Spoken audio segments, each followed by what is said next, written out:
Hello everyone, and welcome to the Exodus Seminar, episode 10.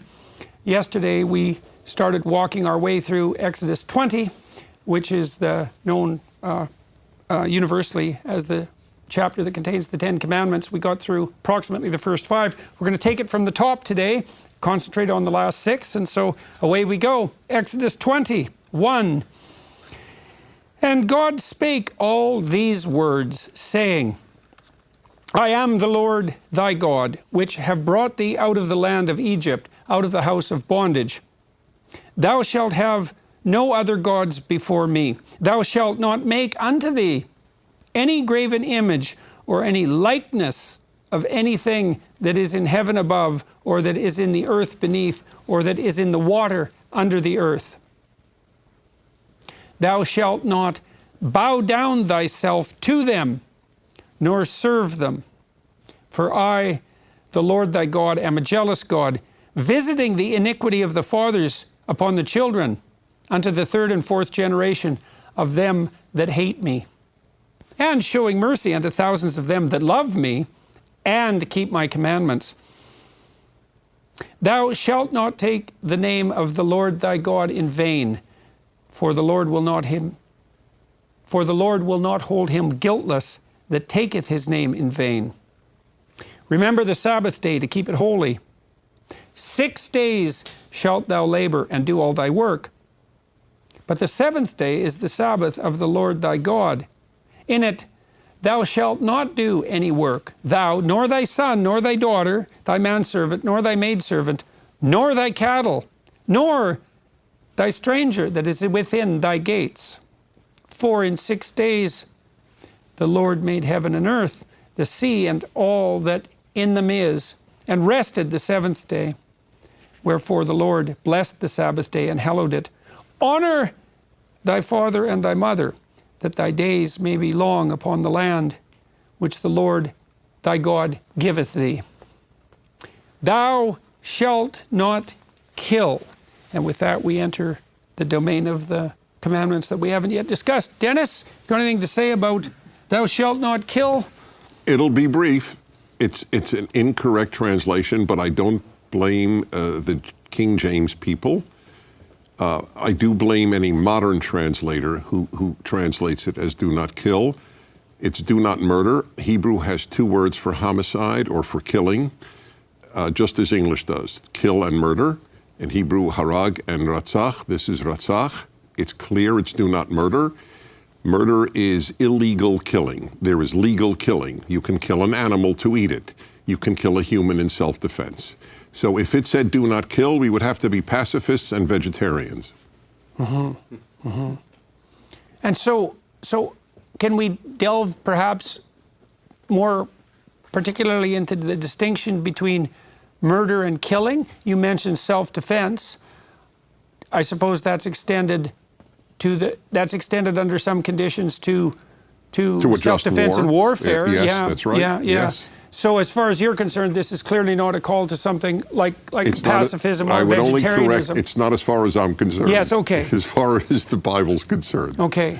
Yeah, it's not my read at all. It's, again, a modern translation should not do not kill. It's do not murder. I'm curious, when Moses kills the Egyptian, do you remember which word is used? Neither. It was that he smote him, actually, in English. He hit him, right. and killed him. Same with Cain and Abel. Neither word was used, because neither seemed to intend to kill the other. In fact, in Cain's case, he probably didn't even know it would lead to death because he hadn't experienced it before. And in Moses' case, he simply wanted to stop the man from beating the slave. Maybe he intended to kill him, but it's not the word that's used. So how do we reconcile the fact, for example, that there seems to be an ends justifying the means, in some sense, counter-argument lurking here? You might say, well, what makes killing in a just war not a sin? And it seems to be, please do jump in, everyone, it seems to be something like it's an action conducted in the service of something that's morally higher and superordinate in protection of that. But then that for me, opens up the thorny problem of, well, the ends justify the means. If I'm aiming at something that I regard as holy, then doesn't that open up the entire landscape of catastrophic sacrifice to me if I want to employ it? And so how do we deal with that problem? John, do you have any ideas about that? Yeah, I to be honest, I've never thought about it that way.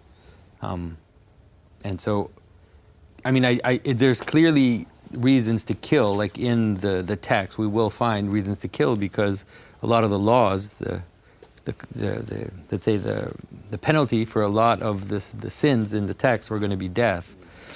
And so for sure in the culture of the text, it's not, like Dennis said, it's not about killing or not killing. I think it has more to do with the idea of doing it illegitimately. Well, and so is the idea that as long as you're operating within the bounds of something like the subsidiary ethical framework, that those actions are justified. I've been thinking, for example, about vegan guilt about eating. Yeah. And so obviously our culture is rife with discussions about the morality of eating, which I think is extremely interesting. And one of the thoughts that's entered my mind, and I'm not exactly sure what to do with this, is that part of the reason that people are so guilty about what they eat is because if you do eat meat, you are killing something to sustain yourself, and that's not nothing. And we know it's not nothing from this discussion in part because we note that God includes the cattle among those who get to take a break for the Sabbath, and so there's some inclination in the text to award a certain value to, let's say, lower animals, and so you shouldn't just be obviously killing them for fun. So why is it that eating them is okay? And one answer to that is, well, you need to eat them to survive. But you go back to Noah. It's because humans are made in the image of God. In other words, they are icons of God, and so they have a status. But I think you need to put the four together. So no murder is about life. No unfaithfulness is about the faithfulness in a family. No stealing is about property. And, no false witness about people's reputation. In other words, you've got four of the foundational pillars of a community. Mm-hmm. Right, so these are the four basic principles together, upon which a minimal community has to be established. Is it not right, Dennis? They're all second person singular. They're yes, not that's generalized. right. And that's worthy of note briefly, the singular. And also, you must feel commanded. Each of us, individually. And also, as I understand it, there are only two words. So, thou shalt not, sonorous. Right. Don't. Hebrew, no murder. It would be, in English, don't murder. Yeah. That way you have two words. Right. I remember as a boy, don't steal, when I was don't a 10-year-old, the prefects would say, no talking. Right. That was it. Right. This is no murder. Right. No stealing. No adultery. Mm-hmm. And you've got the basic foundations of a community, civil order, and peace. Okay, so we're going to put that line 13 or verse 13 in the context of the next four. I'll return just briefly to this idea of sacrificial eating. I mean, one of the things that might be occurring, for example, when you say grace before a meal, it seems to me that what you're doing psychologically, in some real sense, is atoning for the slaughter that constitutes the meal. And atone means at one, it means at one ment. And I think the idea is that it's now morally incumbent upon you to live your life in a manner that's as clearly moral, productive and generous, honest, and in right relationship with what's divine. It's incumbent on you because that's the only thing in some sense that can justify the sacrifice. And you're reminding yourself of that with the grace, and maybe that's also a form of expiation. I've read anthropological literature that indicates, and I don't know how accurate this is, but that many primitive tribes have a certain amount of guilt about the hunt, right? And they have a certain amount of admiration for the animals as well. They have to reconcile that feeling of guilt, which would be associated with our unwillingness to kill in our social behavior, with the fact that, well, you have to live. And then the question might be, well, under what circumstances is the terrible crime of your life, given that it requires the sacrifice of something to keep you alive, under what circumstances is that actually validly justified? I mean, people who are suicidal ask themselves that all the time. What could possibly atone for the terrible crime of my existence? And it seems that it's this integration within this subsidiary ethical structure. I can't see a way out of that. If you're not of service to yourself, your family, your community, to whatever degree you can push past that, you're not justifying the sacrifice. Does that seem? It seems right. Well, for sure, what you mentioned about killing animals in the text, it's not in Exodus, but in Genesis, it's presented as a condescension. The idea that we eat animals is presented after the flood. Then God says, you now have permission to eat animals. But the idea is that before the flood, they were not permitted to eat animals. So there's a sense in which it's somehow part of the fall. It's okay, it's fine, it's not wrong, but it is a kind of condescension. And like an allowance. Yeah, like, something like that. So Dennis can tell us about the Jews, but the Greeks and the Christians, I think, view the moral bearing of an action as coming from inside the person. The virtue is in the doer, not the deed. And so Aristotle says a courageous act and every other kind of virtuous act is done for the sake of the beautiful. It matters why you do it. If you do it out of fear, it's not beautiful. And so, and that means that, and the distinction between killing and murder, that's a distinction of intention. Yeah. Is that the Jews? How are we doing here? So there is a phrase in the Talmud that'll blow your minds. I think I have it right, but I don't know if I have it word for word. Better to do something because God commanded it, do a good thing because God commanded it, than because you think it is a good thing. So intent from what you just said would not appear to be as critical. It is to God's judgment, but to human judgment, the amount of awful things done with good intentions would have blown Aristotle's mind.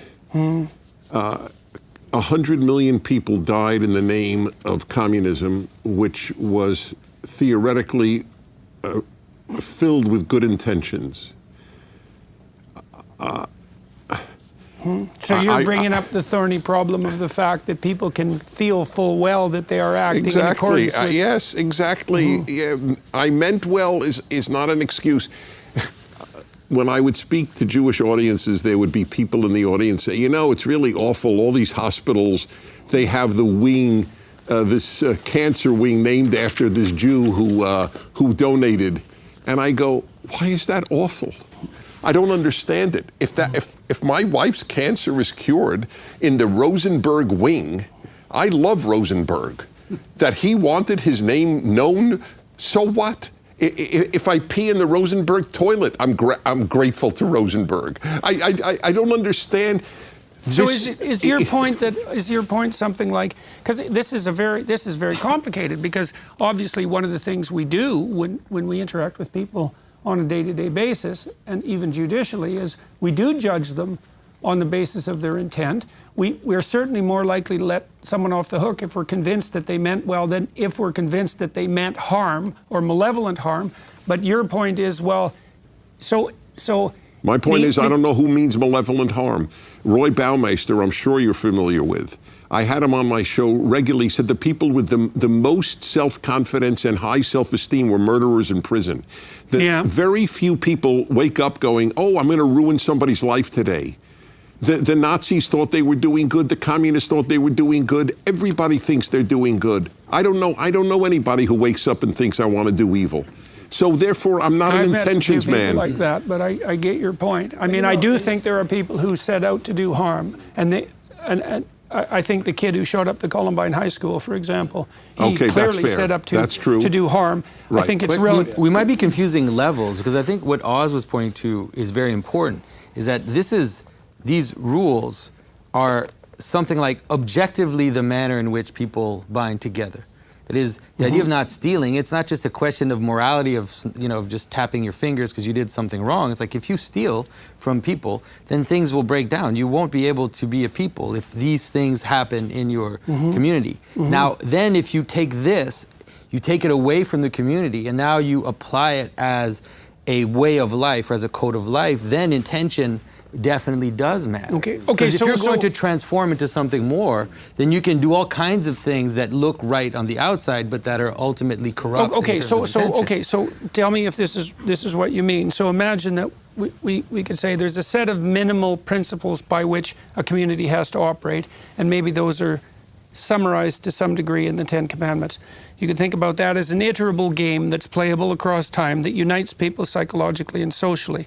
And then the excuse of intention would be, you'd say, well, to the best of my ability, I was trying to abide by these principles. And then people could judge whether or not you did that successfully and whether or not they believed you. But it wouldn't just be that I felt that my intent was good. It was that I felt my intent was in accordance with, well, then it would be with something like productive tradition. And that wouldn't excuse the communists, because the communists were revolutionary enough to say, we're just going to dispense with all that, and the pure intent of our will, of our rational will, is sufficient. The Nazis would have said exactly the same thing. So is it the alignment between the tradition and the psychological intent that constitutes acceptable intent? Well, it can't be merely exterior observance of some commandment or obligation. I mean, as we were talking about yesterday, the last commandment is a commandment about the heart, about the disposition towards one's neighbor's wife, the disposition towards one's neighbor's property. So it can't be completely irrelevant. And yes, of course, there are people who do things for the best of intentions and do terrible things out of the best of intentions. But there are objective ways in which a community can gather around and assess whether or not that intention was as the person claimed it to be. Mm-hmm. I mean, the just war, the doctrine of just war as it develops through Augustine and Aquinas interprets this commandment as permitting war where the higher good of relieving innocent suffering is contemplated. Mm-hmm. And of course, there'll always be, as it were, reasonably foreseeable consequences where trying to relieve innocent suffering will involve the killing of the innocent, even in a wartime situation. So, yes, I think we've got to think about the interior life and intention. It can't just be, we're not utilitarians, we're not consequentialists. We don't just measure a good act by the quality of its outcome, because we would get to a situation where evil men acting from evil intentions or accidentally doing good are to be praised, and we clearly don't want to go down that route. Mm-hmm. Well, since you looked at me, I am less interested in the interior person, morally speaking, than you are. And probably any of you are, and it's largely, I do believe, because I come from a behaviorist, law-based religion. We care how you act. That's why we don't have a claim that if you look at another woman with lust, it's as if you've committed adultery with her. I am, as I said yesterday, I thank God for America's Christians. And Maimonides said if it weren't for Christians, the world wouldn't know about the Torah. So I'm a big Christian fan. But obviously Christianity and Judaism are not identical religions. And we have no equivalent that if you look upon another woman with lust, it's as if you have committed adultery with your heart. There's only one way to commit adultery in Judaism, and it's with a different organ. And I'm not being cute, I'm being very realistic. Looking with lust is not a sin in Judaism. What's the stance on pornography? So pornography, when I'm asked this question... Just to put you on the spot, You did indeed. Okay, so my answer, when it's raised on my radio show, I have a male-female hour, and I'm very open about sexual subjects. I always ask, if a wife calls me and says, my husband looks at pornography, I found on his computer, I have one question. How is your life of intimacy with your husband? Is it good? In other words, is the pornography in lieu of you or in addition to you? Mm-hmm. And I know this is not a religious answer, and mm-hmm. I'm not even giving a religious answer. I'm giving mm-hmm. what I think is a moral and realistic answer. Men want variety. And if adultery is a substitute if pornography is a substitute for one's wife, it's awful. If it's a substitute for adultery, it's not awful. That is my unpredictable answer. Well, there is a clinical rule of thumb that's akin to that, I would say. If you're trying to decide clinically whether someone's partaking in a habit, say use of alcohol, has reached the threshold of clinical significance, one of the things you do is ask, the person you're assessing. Now, is it interfering with your employment? Has it got you in trouble with the law? Is your family complaining? Does it stop you from doing other things that you should be doing? And so the judgment isn't the use of the forbidden substance itself. It is in some sense consequentialist. And I'm not saying that that's an absolute, but it is a hallmark of clinical judgment. But Dennis, you're making, I think, too big a gap between, behavior and where it comes from. And surely the 10th commandment is exactly that. You could expound everything Jesus said from thou shalt not covet thy neighbor's wife, or another woman you're not whatever. Well, the whole point of coveting, it begins in the heart. And I understand your Hebrew word for covet is a desire that doesn't stop halfway. Right, to take. It takes action. It's to take. Yeah. It's not. There's no ban in the 613 laws of the Torah on lusting. I don't even know there's a ta'ava is the closest you could get to lust in Hebrew. But Okay, so let me ask you about that. The covet is critical. I can be attracted to my neighbor's wife. I can't want her. There's a difference because but what about a single woman? I asked one of the great Protestant thinkers of our generation in a public debate in Phoenix. I asked them, so can a single Christian male look upon a single woman with lust? He can't be committing adultery. He's not married and she's not married. So is the real ban lust or is the ban on adultery? Yeah. I mean, at least for me, when I hear all of this from my own Orthodox perspective, it's bewildering because at least from the tradition in which I am, it's not a morality question. Even the word morality, it bothers me. At least in the Christian tradition that I participate in, the call is to be transformed. The call is to be free. That's the call. Christ is calling us to be free. And so the idea of like, can you lust or can't you lust or can you do this or not this? The answer is we have desires in us, and these desires tend to enslave us. They tend to pull us into themselves. And these laws are exterior ways for you to understand how it is that you can now be free from these desires. None of the desires are wrong. Like sexual desire isn't wrong, desire to eat isn't wrong, none of these things are wrong.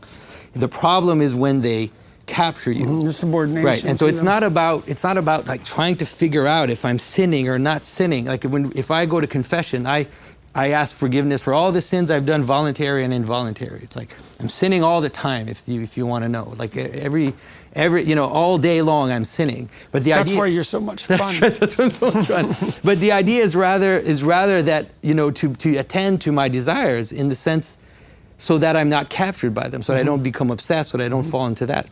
So to me, like the question of like legally trying to figure out like where I'm sinning or where I'm not, it's just like it pulls me into a world So if a man has, and I know this case, I know a man who was saintly in taking care of his Alzheimer's wife, who got Alzheimer's at the young age of 50, and watched over her and bathed her for a decade.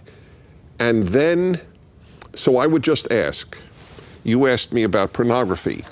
So this man was faithful to a wife with whom he could not have relations, obviously, for a decade or more. I think it went to 15 years. Would he have been wrong in relieving his sexual tension with a photograph? See, I'm wondering if it's this, Dennis, maybe, and this is something that I had talked to people in my clinical practice about. So imagine there's and I guess we're into thou shalt not commit adultery, by the way, which is the next commandment. You can imagine an erotic image that compels sexual desire, and I think that's part of what we're discussing, the morality of that, or its potential to be an implement to the instantiation of an ideal. You can imagine a situation where your desire is to sleep with your neighbor's wife. You're not acting on it, but the reason you're not acting on it is because she doesn't want to sleep with you.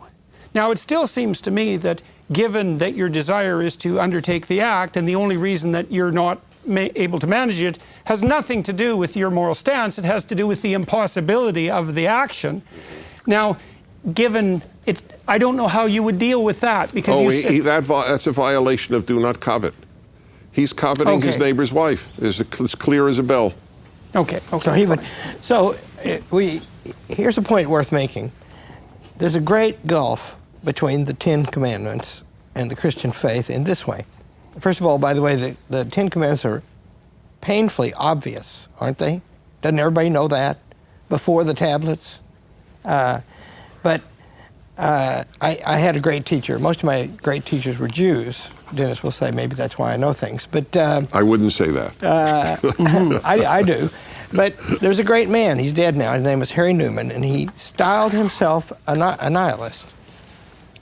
And we would argue with him about that all the time, and he was a very, very learned man and a great teacher. And so sometimes when he wanted to put the point that he's a nihilist, he would say, I'm a non-practicing Orthodox Jew. Mm-hmm. Mm-hmm. And that emphasizes the point that it is a set of practices more than a set of beliefs, mm-hmm. whereas Christianity mm-hmm. is more a set of beliefs. Mm-hmm. Well, these 4 are beliefs, behaviors, aren't they? And they're pretty mm-hmm. well universal. Yeah. Almost all societies would agree with these 4, but thou shalt not covet is innovative. Mm-hmm. Mm-hmm. And I'm intrigued. You have René Girard, as you know, everything based on mimesis. In other words, we desire what other people desire. And I read Girard, the whole of American consumerism is based on mimesis, is it not? We are taught to desire what other people desire, want to wear what you wear, or mm-hmm. Well, it's a good way. It is a good way of figuring out what's of value. Because that is an open question. There's many things you could value, and one way of becoming informed about that is to see what everyone else values. And so I'm trying to strip the morality out of that to some degree. That can become weaponized, and it can become pathological. But so to go back to Larry's friend, or Larry's teacher, there's got to be, even if you're committing yourself to certain exterior practices or habits or behaviors on the basis of, say, commands, there's got to be some prior belief, prior commitment into the authority of the person or the source of these commands. So there's got to be some kind of... one question that emerged... Well, you've got to believe that they're... in society they wouldn't agree with those 4. No, but, let's say it doesn't matter where the source of authority might come from. It might be one's conscience, that the nihilist is still going to accept that there is some degree... The nihilist who conforms to these behaviours is going to be acting on something, not nothing. I'd like to challenge Larry's supposition, just for the sake of discussion. Are these self-evident? And I would say they're not exactly self-evident to psychopaths, right? So the self-evidence argument's a really interesting one, because you could add the psychopathy twist to all of these. It would be, well, thou shalt not kill unless you can get away with it, and it works in your favor. The same with adultery, the same with stealing. And the question there would be something like, why shouldn't I do this if I can get away with it? And that is really the question the psychopath asks, the narcissist, the Machiavellian, that sort of people. Now, we could make 2 arguments here. We could say that any society that enables itself to play out across time, that maintains a certain degree of stability and productivity, would eventually circulate around a set of principles, actions that would bear some resemblance to this. And that's a discussion we could have. Do we believe at this table, for example, that these 10 principles, which are elaborated into a much more differentiated law, are these 10 principles the necessary minimal preconditions for a society that offers its people some degree of psychological unity and hope, and simultaneously some possibility of maintainable social unity? And if they are the necessary principles, is that stable enough, that fact, so that that's somehow imbued on our soul? Well, you might say yes for normal people and no for psychopaths. Or you might also say, well, maybe it's not so obvious. There is a mystery in the anthropological literature, which is for about 300... We've had our modern genetic form, in principle, for about 350,000 years. A lot of human history looked like pretty bloody, dismal, backstabbing, murderous tribalism for almost that entire period. And it's not obvious at all how we got out of that. And so I'm wondering, well, we certainly degenerate back into it very easily. And so Is it the case that... But you don't have to say the whole 10 are universal, do you? I don't know. No, I would don't argue know. just immediately, these 4 are almost universal. Yeah. And if you don't practice them, you have chaos in society. But the Sabbath is not universal. Right. Honor your parents is innovative. Well, but I mean, do all societies that are stable even follow these 4? I mean, if you think about, well, how about North Korea? I mean, obviously, we don't. It's been. That's a good question. I don't believe that it's viable in any reasonable span of time either, but it's lasted as long as it has lasted, and you do get tyrannies that emerge and dominate for some period of time. In the classic books, Book 5, Aristotle's Politics, how does a tyranny survive? The answer is they don't, because people don't like it, but if they do it by corrupting their people. Or enslaving them. Well, there can be no, but centuries? if you enslave them, it's hard to have enough people to do enforcement over a whole country. Right. So slavery is for a minority. It's easier with weapons. But I mean, like, what is the list? It's just chilling. It's in Book 5 of Aristotle's Politics. There can't be any friendship. Mm-hmm. There can't be any confidentiality in private. Mm-hmm. People have to be in public places as much as possible where they can be seen. Mm-hmm. And you know, this is all summarized in a story that Aristotle repeats, which is first in Herodotus, about a young tyrant sending a messenger to an old tyrant. How did you last so long? And the old tyrant doesn't say anything. He's walking through a wheat field and he's got a sickle and he starts chopping off the tops of the taller heads of grain. Mm-hmm, mm-hmm. And the messenger goes back and says, he didn't say anything. Mm-hmm. And he said, what did he do? And the young tyrant understands. Right. See, because like you know, I mean, I think the American government is turning against the sources of privacy or individuality mm-hmm. in the American people. Mm-hmm. Because if you raise a family, if you make your own business, if you do your own learning, then that marks you out.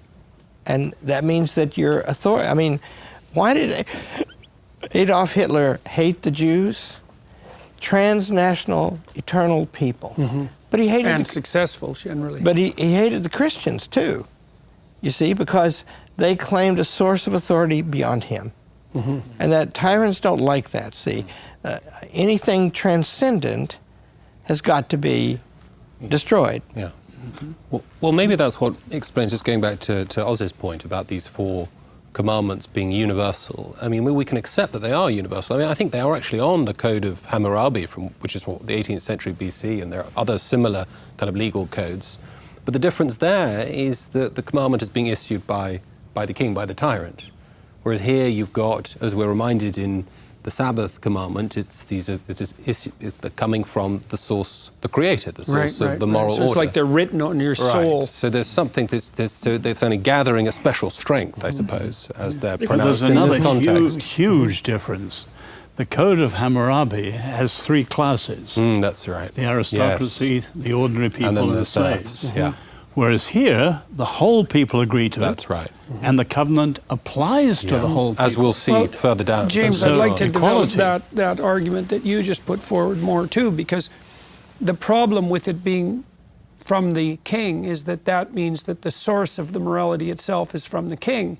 And then you might say, well, what happens then if the king dies? And well, if the source of authority is the king, then if the king dies, there's no source of authority. What's happening here psychologically, at least to some degree, and it's quite something remarkable, it isn't only happening with the Hebrew people at this time, is that the principle of sovereignty itself is being divorced from the instantiation of that sovereignty in any one person. And people are trying to work out, well, what is it that we should be subordinate to in principle, including our kings, including our rulers, even to extend to slaves, even to extend to animals. And if you're a skeptic about that, you say, well, what's the use of having a God? Let's say, why do we need that? And the answer is, well, is it more sophisticated to start abstracting up the principle of sovereignty into something like a spiritual principle? Or is it more sophisticated to leave it instantiated in the body of a king? And I think anybody who's sensible, who's modern, would say, well, it's not obvious to us to any of us that we should instantiate the highest possible principles in any given, like, let's say, earthly ruler. That's not a sophisticated solution to the problem. And then that begs the question, which is, well, if sovereignty is an independent principle that's superordinate, what's the nature of that sovereign spirit? And of course, that's partly what we're investigating in the seminar. So in the ancient world, the parts I know about, and I don't know much about Hammurabi, I'd be astonished if Hammurabi said, it's because I say this, that this is the case, right? Because that, obviously, if a claim that this is so will run up against the reality of it, and it'll either reinforce that reality or it will be subject to refutation by reality. See, I think all of this, I think these beautiful things in the Ten Commandments, see, here am I talking for Dennis now, right? Because he lives this life and knows it very well. But as I say, most of my teachers are Jews. These are like, in this text, like the detailed commands that seem boring to everybody. And what Leon Kass says about this, another Jewish teacher of mine, whose book, by the way, what's the name of it?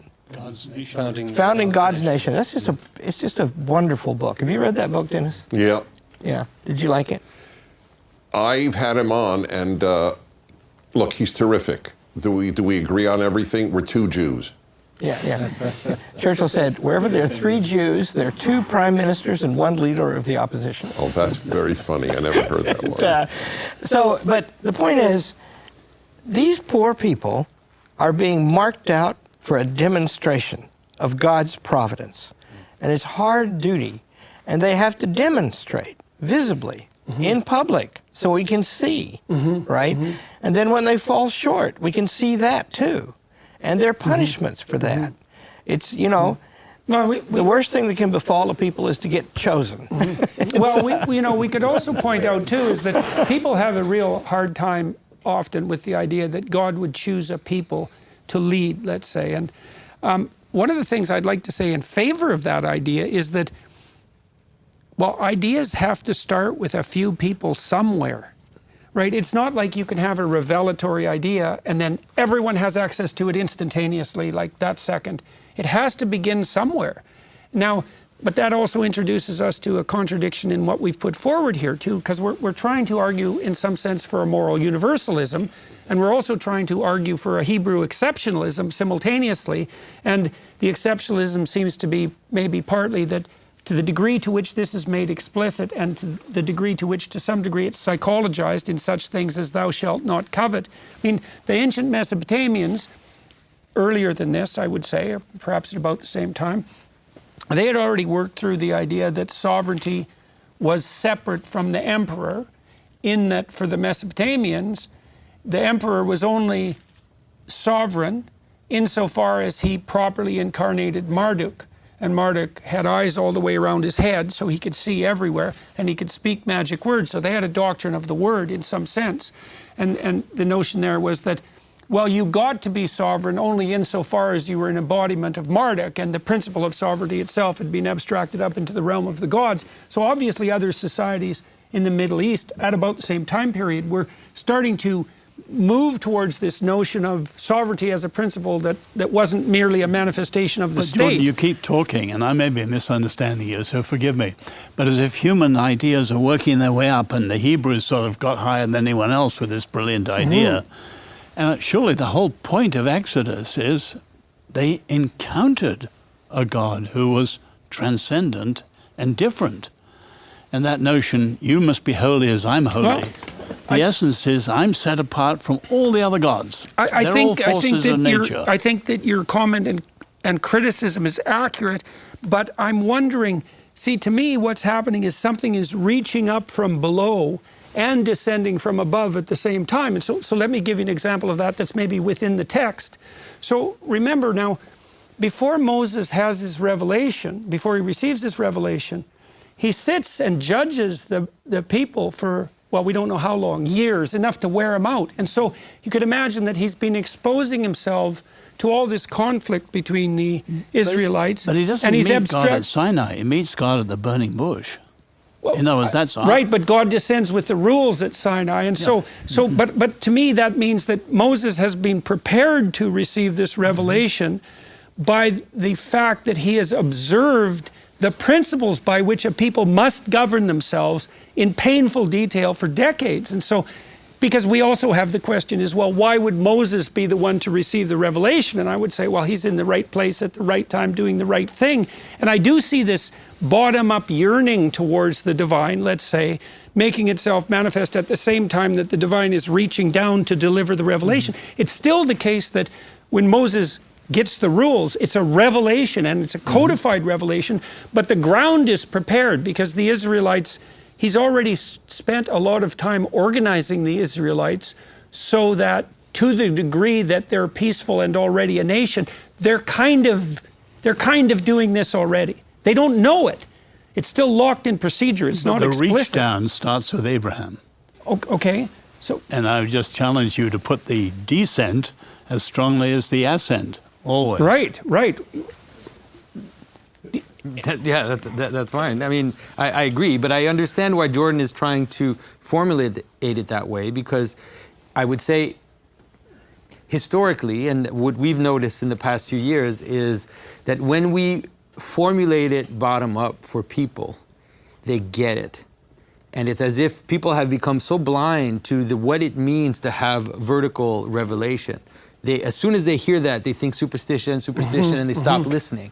But if we can show what people call emergent properties, which I still believe come from above, but if you can show it and show people how it works and how these things gather together, then it's as if people, for some reason, now they understand and they're more susceptible to then hear about, well, then now we can say you can formulate it the other way around now. You can say that these principles constrain reality and act upon it that way. And you can also say, well, there's a moral striving that emerges from the bottom up as mankind aggregates itself into larger and more sophisticated cooperating and competing groups. But that fleshes out a pattern that's implicit in being itself, and that's there in the beginning, and that's the same in some real sense as it descending from on high. And it's like we're investigating only the pattern of possible forms. It's not some mere arbitrary moral horizon. It's a moral horizon that has an implicit and a priori structure. But it's not arbitrary. That's it. It's what you're discovering, that this is how God created the world.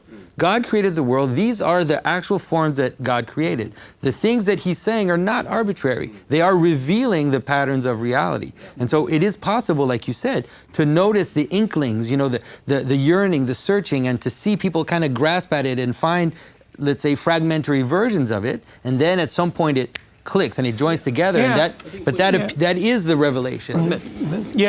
Maybe we're just being too constrictive in how we understand the notion of revelation as something that's only, as it were, coming from above down below. And there's a very sort of natural tradition in, I think, all three Abrahamic monotheisms that revelation can, as it were, operate within the human heart, that God inscribes certain, St. Paul certain instincts. We're thinking here Romans 1 and Romans 2. That's a sort of very straightforward thought, and that is the sort of sometimes called the candle of the Lord, or sort of that conscience, as it were, is a form of revelation, you might say, more muted, maybe more indirect, more kind of blurred. Well, Justin Martyr called the ancient Greeks Christians before Christ. Right.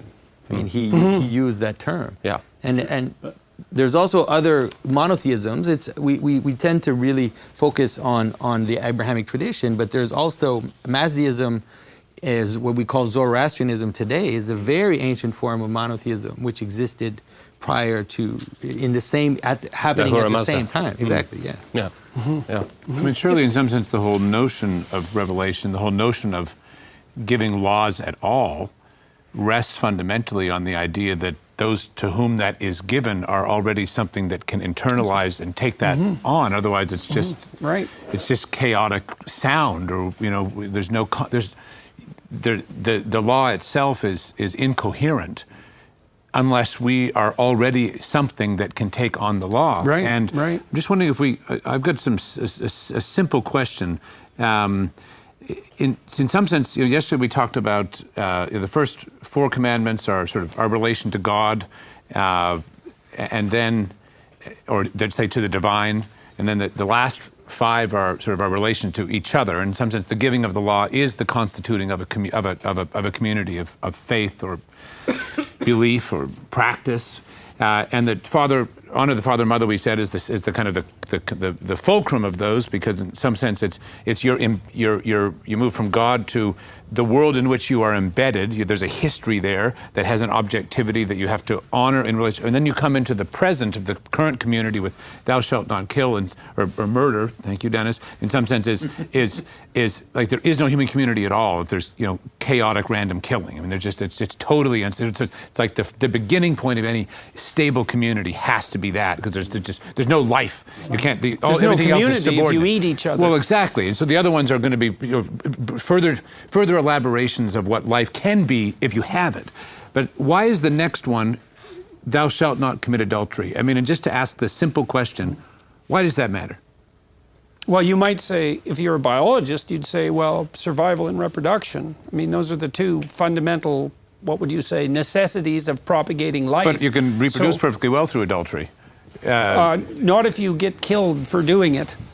Or if children get killed. Not if you're married. Yeah. Well, so they might be. So are you saying these are the two most fundamental? Well, you might say the most fundamental principles would have to regulate survival and also to regulate reproduction. That would make sense. Is this a regulation of family? Is this a protection of family as primordial unit? Family integrity, property, and reputation. And they're all very fundamental. If you read these, I mean, they do seem obvious, and then you read them in the setting, and what comes before is they're handed down from God and presented to the people. Moses actually assumes his leadership fully when he destroys them, and then has to make them again. But then what follows is rules beyond the telling. Well, actually, Dennis can tell you how many. 600 and some. 613. See, it's a good thing to know that. And there's 600, and these are like those are like these. Those are special commands to this people who are picked to demonstrate them. And if you look at the arguments on the fields of battle of the Jews, of the Israelites, when the Greeks fought each other, they would pray to their own gods, and then they'd have a contest, and they'd see whose gods was the strongest.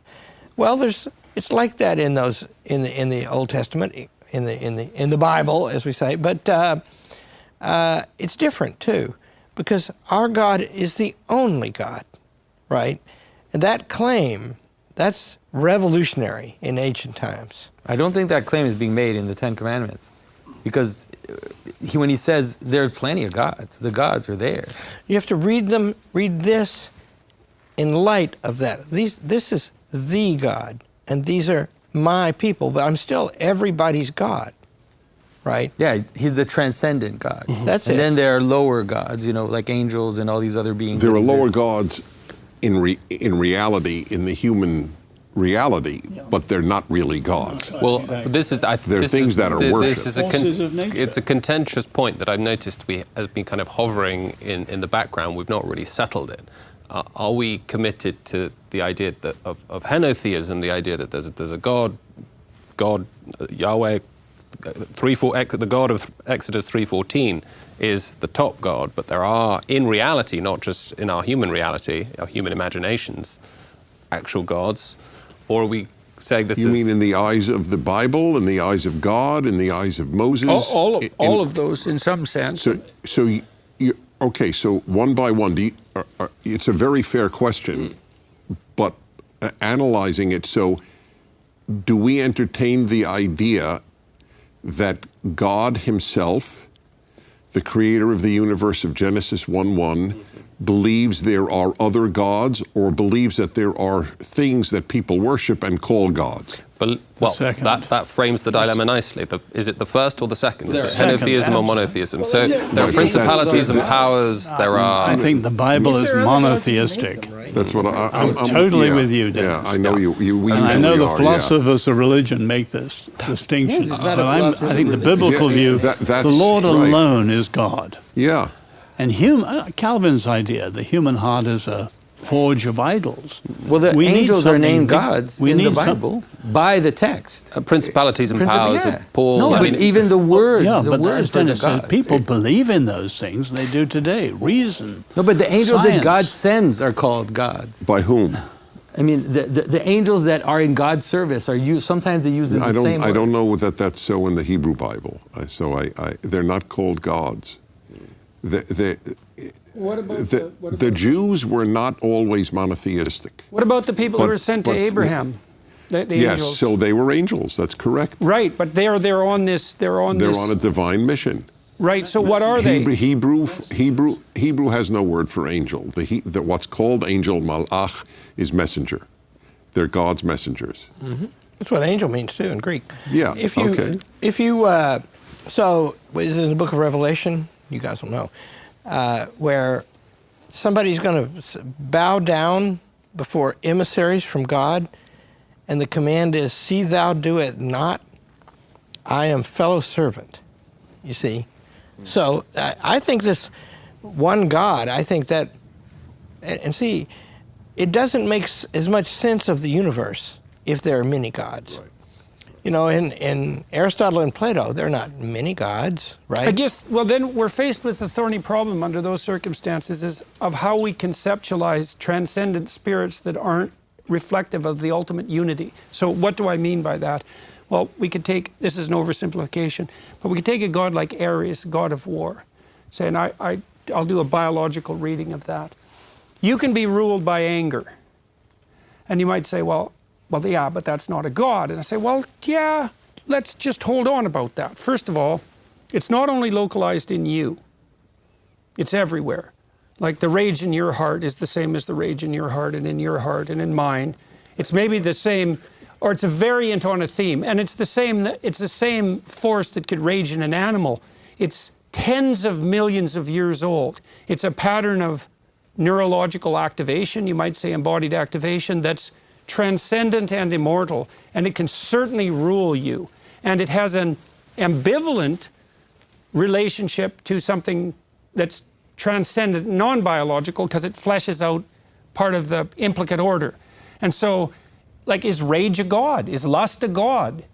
Is fear a god? And I mean, those have they have been deified in many cultures. You certainly have gods of Eros in all sorts of cultures, because that fundamental motivational force, which is a spirit that abides within, but that's also transcendent. Are they God in the biblical sense? I would say. Well, I don't would know. be idols. No. Well, but yes and no, because they also have a reality. They're right? higher than us. Yes. In the Old in the then book of Daniel, it becomes you have semantics. Like in the it's book of semantics. I think we are at semantics. I think we're at semantics here. No. So you believe that there are principalities that act upon us that are beyond human scale, but you don't like that we call them gods, let's say. No, we like, may you think call that the them old gods. that we the may old, call them gods, but they're not God. but they have existence. Yes, that's okay. supernatural. But they're So not then we're God. fine. There are supernatural we agree. powers. Okay, so basically... It's just the word. We just don't like the fact that you use the word God. Then we are agreeing in some sense that we're going to reserve the term God for the unity. That's fine. We can use principality for the in other. a broad himself, sense, everybody with a around this capital table G. is a child of the That's Bible. fine. And that means we don't like to call many things God. Right. I guess my objection was whether we call them gods or not, they have a proclivity to act like deities. Oh, absolutely. Right, that's the biblical view of idols, though. Yes. Well, powers in which we're making our... But it's deeper than that in some sense, because you could think of an idol as just an arbitrary human construction. But what I would say instead, it's not. It's the raising of a principality to the highest place. And so you say, well, my God is Priapus, let's say. And many people say that now. In fact, it's almost mandatory to say that. So, but less than the highest place. Right. Because well, it's in God with a capital you could G. imagine demonic agencies being recognized by Satanists as God, as something they would bow down before. It's the raised to the highest place. Absolutely. And that's what we're objecting to. And there's no disagreement that I don't know. I want to know, Dennis, what do you think? Like, do you have a sense of the notion of principalities or demons? Is this something that you entertain in your worldview? So we're giving you the hard questions today, Dennis. Yes, indeed, and I'm honored. Is it your Dennis or your Well, you're as the I one, understand you're sitting Jewish. here, so I'm asking you, and you can answer the way you want to answer. I'm a strict monotheist. There's one God, end of issue. There are no demons. I will say, though, to my own shock, the last years in the Western world have opened me up for the first time to the belief that there may be a devil. You're walking around. The demons are walking around in the street now. I'm not kidding. I wish I were. There's no levity to what I'm saying, but it is almost impossible to explain the rejection of what is good and the celebration of what is wrong so radically and so quickly without recourse to some other force in the universe. And I don't believe it because Jews believe, unlike Zoroastrianism, where there are two gods, a good God and a bad God, where there is Satan is only in Job in the Hebrew Bible, and it only means opponent, yes, adversary, yes. But Dennis, Book of Daniel, you have the princes and so on. They're supernatural. I agree with you. There's only one God. Right. But the supernatural powers higher than human powers. So let me. I have to explore that. Let me riff on that for a second. So here's a way of conceptualizing it. Well, let's do this biologically again. So we could take something like anger or lust, and you might, like psychologists tend to conceptualize those as drives, or reflexes or instincts. It's a poor conceptualization, and here's why. And I mean this scientifically. A fundamental motivational force that's transcendent, so it's shared by all humans, it's shared by all mammals, let's say, it's shared by reptiles for that matter, like it's archaic. Lust would be that, anger would be that, fear would be that, pain. Those are best conceptualized as personalities.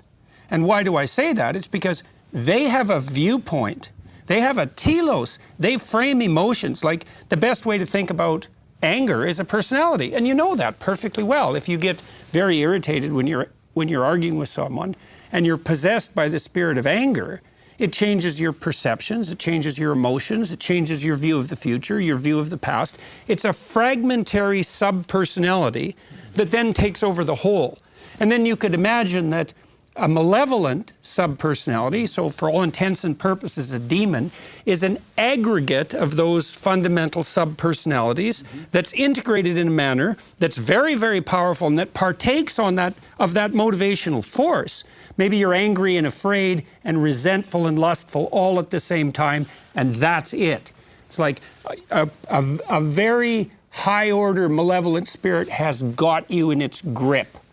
And there is a reality to that. Now, we wouldn't want to say that if we're going to reserve the term God for the highest possible unity, it's definitely not that.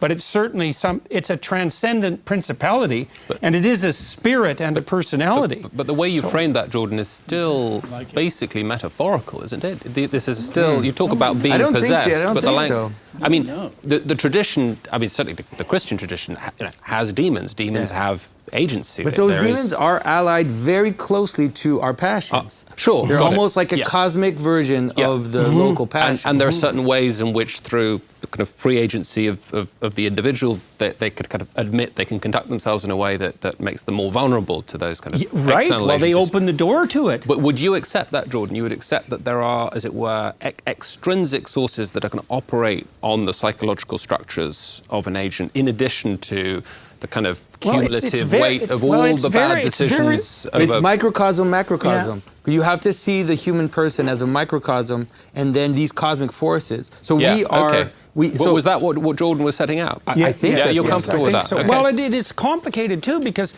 so imagine that you're possessed by an aggregate of these motivational states. Okay. Well, because then you're saying motivational states. Well, so that okay. Let me elaborate it one bit further, though, because you could also imagine that there are culturally developed manners in which that aggregate has expressed itself. So, for example, let's take the Columbine killer, for example. So I read his writings, and I put myself in his position, let's say, that brooding position on evil. So he allowed himself to be possessed by a set of motivational states, one of which was certainly covetousness, certainly resentment, hatred, powerful dark motivations. But the manner in which that manifested itself also had a culturally conditioned element, right? I mean, there's a satanic element to it that's like, it's like satanic in the poetic kind of mimesis of malice. Sense. Exactly that. And you see this, you really see this with the mass slayers, because they compete with one another. So there's a subculture of high school shooters underground, and they know of each other, and they try to outdo each other. And so and that's a mimesis of sorts. But Jordan, would you go one further? You're going individual, cultural, microcosm, macrocosm. Would you go natural, supernatural? Well, I think that's still a distinction between the way you put it out, Jordan, and the way that... Okay, well, but then I would also say, this is where it gets very complicated, is that malevolence that's a combination of bottom-up biological motivation and then cultural elaboration, cultural mimetic also effects. a reflection of some cosmic form. I think it is. Okay, great. We're agreed. Okay. Well, wait, you're not agreeing. I am agreeing. I was agreeing with you because you weren't agreeing with him. I wanted to tease out the tension I don't between these two. understand. How is it... I think we don't produce anger, we don't produce lust.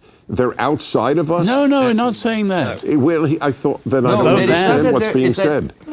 A simple way to say it is that anger in you is similar to anger in Stephen or in me. And because it's similar, there's a being that's it's hard anger exists even if you die. That's right. There's a good way to say it. That's right. Right. Anger is something that grips you. And so it's got a reality that transcends you. Then how do I control it? Why am I responsible? If I act out evilly in anger and anger controls me, I have an excuse. Well, my answer to that would be it's the bottom up and top down thing. I don't know exactly what to say about that, apart from the fact that there are other forces within you, including you, that give you the ability to control it, even if it has some autonomy of its own. Like, you don't have to give yourself over to anger, even though it beckons to you. You know, and you remember in the story of Cain and Abel, you think about how that sets itself up. So Cain is resentful and bitter and angry. And the reason for that is his sacrifices are rejected. And then sin sits at his door. Like it's externalized as a tempting spirit, and he has to invite it in. You know, it's the same idea in stories of vampiric possession, as you have to invite the vampire through the window. So I would say you can open yourself up to this possession or decide not to do it. And there's an element of free choice in that for sure. And this is why God calls Cain out. And the Cain and Abel story is very ambivalent in some way, because it isn't exactly obvious why God rejects Cain's sacrifices. And I love that about the story, because people fail in life and it's not exactly obvious why. And they get bitter and resentful about it. And then you might say, well, does that justify, because they're hurt so badly, because they've failed, does that justify their vengefulness? And the Cain and Abel story says, no, it sets them up for it. That spirit of sin approaches them, but they still decide whether or not they're going to open the door. Doesn't it say that he brought an inferior sacrifice? Yes, but so it does explain why God preferred Abel's. No, it doesn't exactly say that, Dennis. It says that Abel's sacrifice is of the highest quality. Yes. And it implies that Cain is lesser, but it never really explains what he's doing wrong. It doesn't have to. Well, it's an inferior sacrifice. That's the end of the issue. And then he got angry that his brother, who did in fact bring a superior sacrifice, was recognized as such by God, and he got angry at that. Which is what people who do inferior things always feel about people who do better things. They get angry at them. It leaves you with a problem, is that you see people who fail frequently, ill children. They fail, and it isn't obvious that their sacrifice is insufficient, right? So there's this problem in life where cataclysmic things can befall you, and your culpability isn't self-evident. But the moral of the story in the Cain and Abel story, in some sense, is that even if, regardless of why your sacrifice is rejected, it's not morally appropriate for you to open the door to possession by the spirit of sin that sits on the doorway.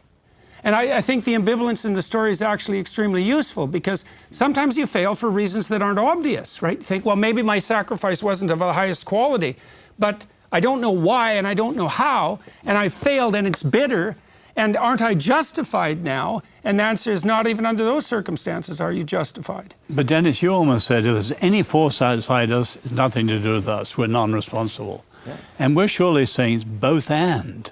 We are fully responsible, but there is something there. And I keep harping on this for a simple reason. That's the word cosmic that well, let me maybe explain why me. I keep harping back on this. Well, it should trouble you. It should trouble you. From my first days at Christ Church with tutors at Oxford, everything was reductionism.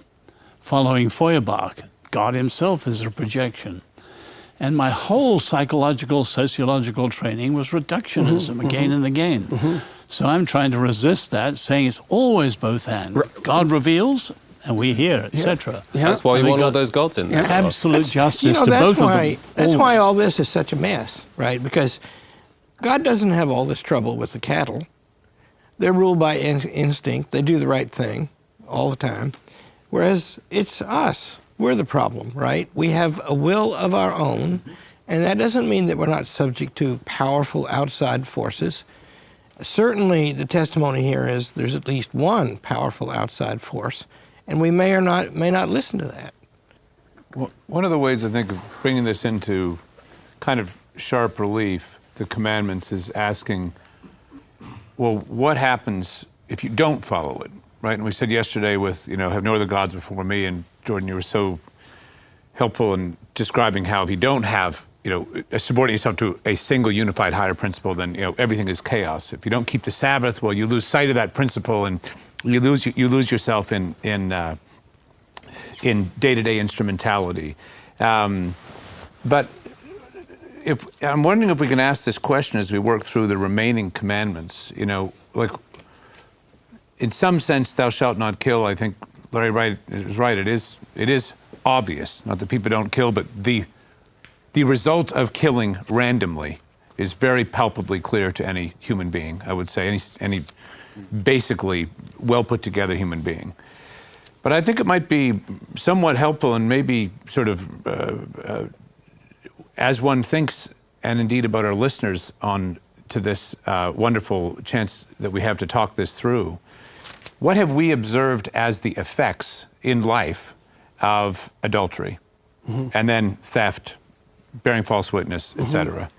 Well, you talked about reproduction. I mean, if you think about reproduction as more than the reproductive act, if you think about it as a medium to long-term strategy that has to be played out in the social world, so for example, you don't want people to kill your children, then you might say, well, there's a pattern of sexual interaction that has to make itself manifest that works across multiple contexts and multiple people. And maybe the core of that is, thou shalt not commit adultery. It's like you can't let your sexual desire be as wanton as random murder might be, for example. It's not a tenable and iterable social solution. Everything taken into account. Well, I've certainly seen it really mess up families. I mean, just yes. And then you compromise children. Well, we know that. We know that already. That as the family breaks down under the weight of, well, I would say sexual hedonism primarily and irresponsibility, that the very capacity to reproduce is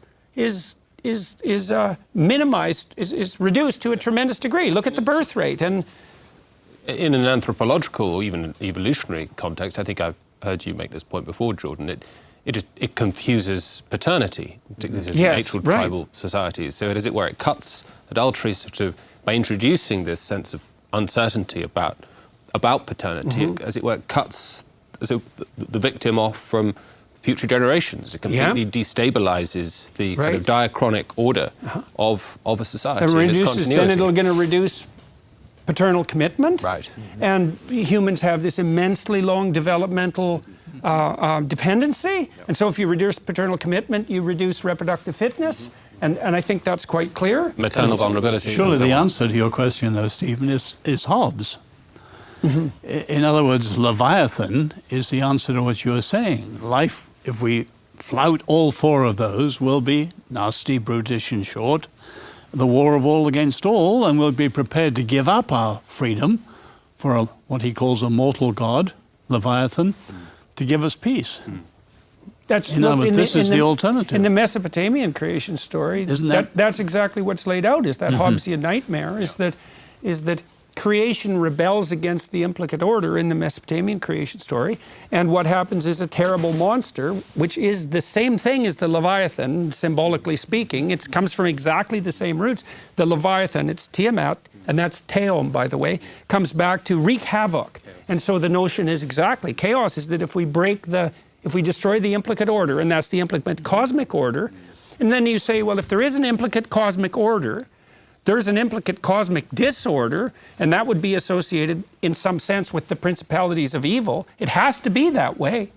But again, where we started with Exodus, Exodus is ordered freedom between anarchy, all freedom, no order, and authoritarianism, all order, no freedom. Right. Right. And if America rejects the ordered freedom, we are going down clearly towards anarchy, and every time something's chaotic, you'll have more of a reach towards government, and we'll swing from anarchy back. That's what. This is very relevant. One calls the other out of the darkness. Exactly. Absolutely, that's the Tower of Babel story. And they're both dark, right? I mean, in the tradition of political thinking, tyranny does not produce order. No. It produces disorder, right? And justice is the thing that produces order. Then each can have his place, and each can do what is right and command his own responsibilities. And so you disrupt that. I mean, do you think the Soviet Union was an orderly place? Right. It was a radically disorderly place. And the forms of disorder that come from freedom are suppressed, sort of, but that doesn't mean that there's not huge disorder underway all the time. Right. And remember, these people are seeking for lawfulness. And my opinion is that they start with the obvious things, and then and that gives meaning and plausibility to the whole thing. And after that, they get to 613 rules, they differentiate, which you would not derive from a knowledge of the natural law, right? But the rules are important because they mark them out. They're doing all this according to a plan that I have made, and for everybody. And I think we should regard these two not as arbitrary constraints, but as enabling principles. They're like the rules of a game, and you think, well, are you more constrained if you play the game by the rules? It's like, well, no, because you wouldn't have the game without the rules. And so the rules are actually the precondition for freedom within the constraint of the game. Shall we move to thou shalt not steal? We better do that. So that's the next one. So why not? Why not steal? Like what happens to social order? The first thing you might say is, well, if you can steal, then no one gets to have anything. Right? I mean, if I can just take what's yours at will, first of all, you're not going to work to get it, and so you won't get it because it usually takes work to get something. It's like, we're going to fight. I mean, we're just and then we're going to fight, and then we're back to the killing problem. Right, exactly. So if I think this is why there has to be some tolerance for inequality as well. It's like, well, if you get to have things, then you also get to have some things I don't have. And I also think that allowing people to have things that you don't have is a precondition for wealth. Well, and freedom. And yes, exactly. But I think that it's funny because the idea thou shalt not steal, that it's a complete universal. I'll be honest with you, I've lived in places where that is not the case. And the effects are astounding. I mean, the effects are crazy because nobody trusts anybody. Exactly. And then the cost of any transaction approaches the infinite. Exactly. And so then normal business becomes nearly impossible. Trust becomes impossible, and you can see it is everybody against everybody, basically. By the way, a note of information, which I learned very early on, that do not steal, and this is not well known, and I think it should be, especially in light of slavery, is that the first aspect in Jewish understanding of do not steal is you may not steal a human being. It is certainly property. So first and foremost is kidnapping. Is that in the... That is the way it was understood. Rashi brings the point, the great medieval commentator that's considered normative, and it's in the Talmud, which is a little past the time of Jesus. There's a great economist named Hernando de Soto. I don't know if he's still alive or not, but he grew up in South America, and he put his mind to the question, why can't they produce and improve their society? And he came up with the answer, they don't own anything. And if you and like there aren't deeds and property line laws. And so he helped Peru in particular come up with some. Yep. And what he did was he got them to walk around the neighborhood and mark when the dogs barked. Yep. And draw a property line there. And that way now it's yours and you can do with it. And that's what's wrong with because communism. he objected, for example, in these tent cities that surround large developing countries. The problem isn't that people are poor because they have property. They're prevented from becoming rich. The problem is they don't have title or deed to the property, and so they can't capitalize it. And that's one of the things that makes De Soto's book so brilliant, is that he shows very clearly that he was trying to account for why, too, that if you just imported a Western legal system into a developing country, it didn't work because there was no bottom-up concordance with the law, and that was partly a consequence of people not having clear title ownership. When I was a kid, I used to go to this little town in Saskatchewan called Nacum, and one of the cool things about Nacum was it only had about 500 people. It was kind of a thriving town in the 1960s, 70s when I used to go there. It was before all the small towns collapsed. There was a dairy there where people got their milk in cartons, but there was no one in the store. And everyone just went to the store and took the milk in cartons, and then they put their money in a little till beside the cooler, and that's how the dairy serviced the town. And no one ever took the money. And I think, well, this is what we need to think about in the modern world when we think about what constitutes wealth. That was a wealthy community. Right? It was high in trust. And trust is the fundamental commodity. And so the respect for another person's property is respect for another person. It's a way of expressing neighborly regard and love in the end. I mean, I think the old sense of the word property, and we think of it, this computer is my property, this mug is my property. The old sense is that what's proper or appropriate to a person, that is to say, what is it? It's an extension of them. You sometimes have kind of property in abstract ideas. I have a property in my freedom. I have property in my conscience. And so this is the sort of Lockean 18th century, as I think the founding fathers understood. Well, John Locke. That's right. Life, the original liberty, and property, not just material objects, but as it were, everything that is proper to myself. Do you think that's that's an any extension of different myself. from Dennis's observation that the fundamental property to not be stolen is another person? Yes, because we do regard these things that we own as extensions of Yeah. ourselves, and we do assume that we have a right to ourselves. I don't think it's exactly that we're our own property, because we don't have the right to treat ourselves in a manner that isn't appropriate to someone who fits within this subsidiary moral organization, right? We still have to accord to ourselves the image of God. Yeah, a certain dignity. But property seems to me to just be an extension of the person. What is proper to the person? Yes, exactly. So and of the existence of the dignified and sovereign self. You realize how awful the early socialists were. I forgot the French socialist's name, but who said all property is theft. Yes, all property is theft. That's such a terrible statement. It's truly the inversion of the Ten Commandments. If all property is theft, then clearly you can steal all property. No, you're obliged to. You are obliged to. You're morally even obliged better. to. Right now, as we speak, I hope one day this will be viewed as an interesting historical phenomenon, but right this moment in New York City, store after store is now placing shampoo behind locked windows.